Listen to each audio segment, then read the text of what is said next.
Hey guys! Welcome to my channel!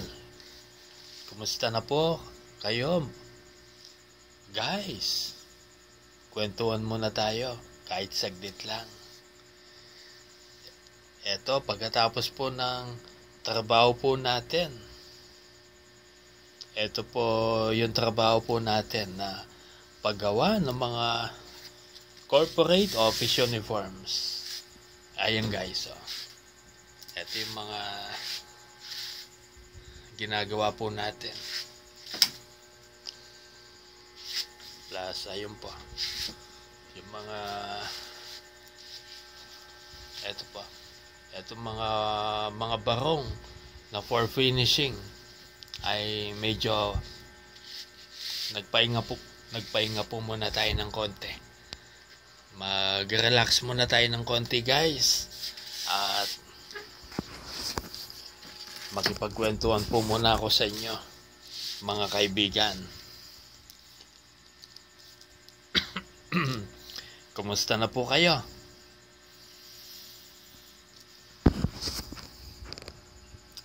And hoping na nasa mabuti po kayong kalagayan mga kaibigan. By the way, ako nga po pala si Romeo Yamson.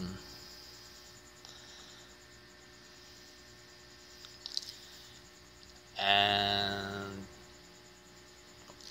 thanks for watching my video. And don't forget to like and subscribe my channel, mga kaibigan. Sa ngayon, medyo hindi pa po yung mga vlog natin. Kasi alam nyo naman po, medyo limitado pa po yung natin. Yung mga ginagamit po natin. At least kahit pa paano, may naisi-share po ako sa inyo regarding my skills and talent. Ito po yung paggawa ng mga corporate office uniforms for men and women, mga kaibigan. At yung mga paggawa po natin ng mga kung ano-ano po ng mga vlogs. And nagpapasalamat po ako sa panonood po ninyo kahit papano sa mga vlog po natin.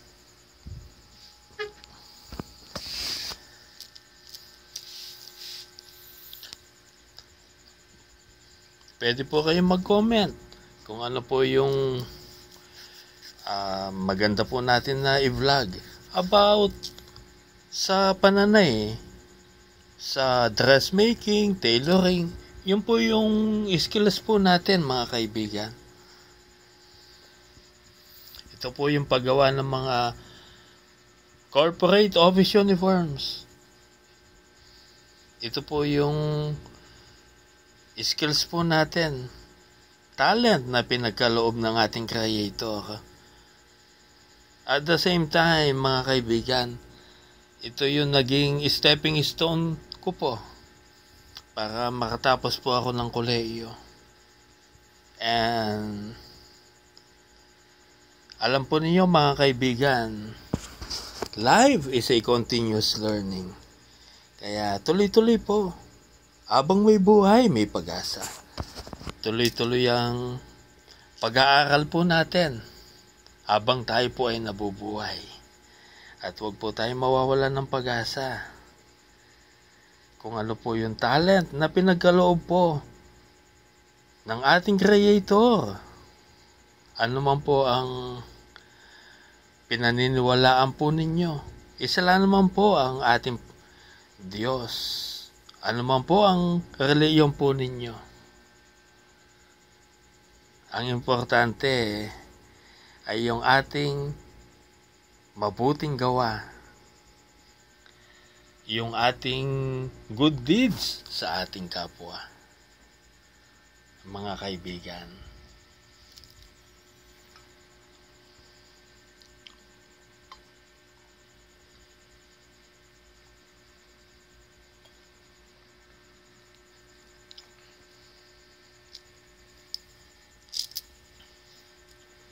By the way, may babasahin po ako na